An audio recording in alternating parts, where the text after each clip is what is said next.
Guys अपनी last video में हमने एक दफ़ा जितना भी पढ़ा था ऑब्जेक्ट ओरिएंटेड प्रोग्रामिंग में कि इसमें क्लासेस क्या होती हैं, उसके बाद पब्लिक प्राइवेट एक्सेस क्या चीज़ें होती हैं, इसके बारे में हमने जितनी भी बात की थी तो लास्ट वीडियो में हमने उसके बारे में एक दफ़ा रिवीजन कर ली थी। तो आपने अगर अभी तक इस प्लेलिस्ट को एक्सेस नहीं किया तो स्टार पे क्लिक करके इसे बुकमार्क करके सेव कर ले, ताकि आपको सारी वीडियोज़ इधर ही मिल जाए। C++ की जो भी वीडियोज़ है यहाँ पर आपको मिल जाएंगी। तो आज हमने बात करनी है कि हम अपनी क्लासेस के अंदर एरेज को किस तरह से यूज़ करते हैं। तो हम इस चीज़ को सिंपल रखेंगे, कॉम्प्लिकेट नहीं करेंगे, ताकि आपको अभी, क्योंकि आपका बेसिक स्टेप है, तो अगर मैं यहाँ पे ही आपको कॉम्प्लिकेटेड चीज़ें बताऊंगा तो फिर आपको समझना मुश्किल हो जाएगा। इसलिए हम बिल्कुल सिंपल चीज़ें देखेंगे कि हम किस तरह से एरेज को अपनी क्लासेस में यूज़ करते हैं। तो इसके लिए हम एक प्रोग्राम देखेंगे, उसका स्ट्रक्चर पहले मैं आपको बता देता हूँ। उसमें हम ऐसे करेंगे कि सबसे पहले हम एक एरे बनाएंगे, ठीक है। उसके बाद हम एक फंक्शन बनाएंगे, उस फंक्शन के थ्रू हम उस एरे में अपना डाटा पुट करवाएंगे। फिर हम एक और फंक्शन बनाएंगे, उस फंक्शन के थ्रू हम अपने उस डाटा को आउटपुट में डिस्प्ले करवाएंगे, ठीक है। तो सबसे पहले हम शुरू करते हैं। ये दोनों आपको पता है ये हमारी हेडर फाइल्स हैं और इन्होंने हर प्रोग्राम में आना ही होता है। उसके बाद क्या किया, सबसे पहले मैंने लिखा क्लास, क्योंकि मैंने क्लास बनानी थी। मेरी क्लास का नाम है ARR, मतलब ये मैंने एरे से, मतलब आप कुछ भी रख सकते हैं, जो भी आपको ठीक लगे आप उसका नाम वो रख सकते हैं। उसके बाद मैंने क्या किया, उसके बाद मैंने एक एरे बनाई जिसका साइज़ क्या है 20। अच्छा यहाँ पे देखें, ये जो 20 है ना, इस 20 का क्या मतलब है। इस 20 का मतलब ये है कि जो मेरा एरे, मेरी जो एरे है वो 20 इंटीजर्स को स्टोर कर सकती है। तो एरे के बारे में आपको पता है कि ये कंसेक्टिव मेमोरी स्पेसेस होती हैं जिसके अंदर आप सेम टाइप का डाटा स्टोर कर सकते हैं। इसलिए मैंने ये बनाई है कि मैं इसके अंदर 20 इंटीजर टाइप के डाटा को स्टोर कर सकता हूँ, ठीक है। तो आप इसको, इसका साइज जितना भी बड़ा बनाना चाहें आप बना सकते हैं, ठीक है। उसके बाद अब मैंने एक फंक्शन, सबसे पहले मैंने लिखा पब्लिक। वो मैंने इसलिए लिखा क्योंकि बाय डिफ़ॉल्ट हर एक चीज़ प्राइवेट होती है, इसलिए मैंने यहाँ पे लिख दिया पब्लिक, ठीक है। उसके बाद मैंने पहला फंक्शन लिखा। मेरे फंक्शन की रिटर्न टाइप क्या है, मेरे फंक्शन की रिटर्न टाइप भी है वॉइड।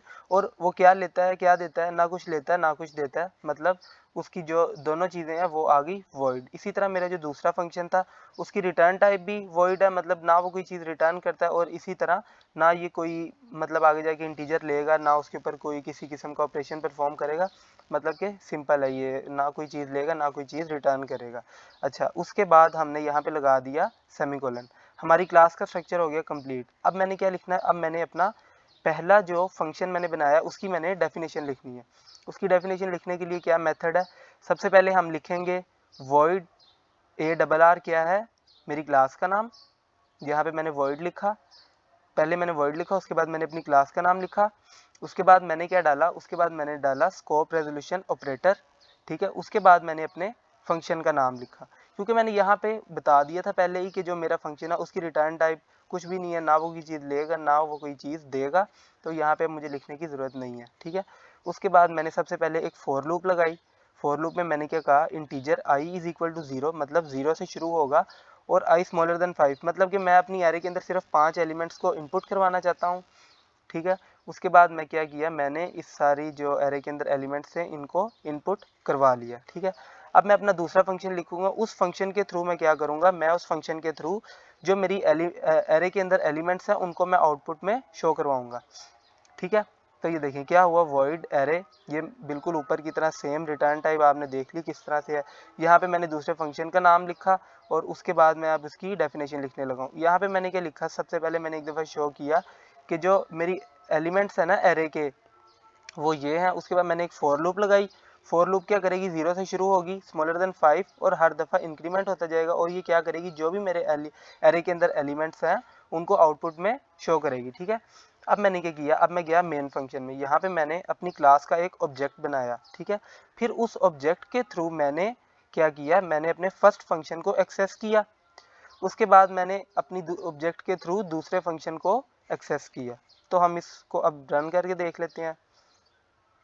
तो ये देखें, ये कह रहा है कि enter the element of the array. यहाँ पे देखें मैंने लिखा हुआ था ना, अब यहाँ पे मैं 5 जो एलिमेंट्स हैं वो एंटर करूँगा, 3, 4 और 5। देखें अभी इसने मुझे आउटपुट शो कर दी। अगर मैं यहाँ पे एंडल भी लगा दूँ तो अब ये जो है अभी हर रिज़ल्ट को नेक्स्ट लाइन में शो करेगा। तो ये देखें अभी इसने हमें आउटपुट नेक्स्ट लाइन में शो कर दिया। तो गाइज़ ये बात थी हमारी कि हम अपनी C++ की ऑब्जेक्ट ओरिएंटेड प्रोग्रामिंग में एरेज को किस तरह से यूज़ कर सकते हैं। तो होप सो गाइस आपको इस चीज़ की समझ आ गई होगी। अगर आपको वीडियो अच्छी लगी है तो लाइक करें और चैनल को सब्सक्राइब करें। Thank you.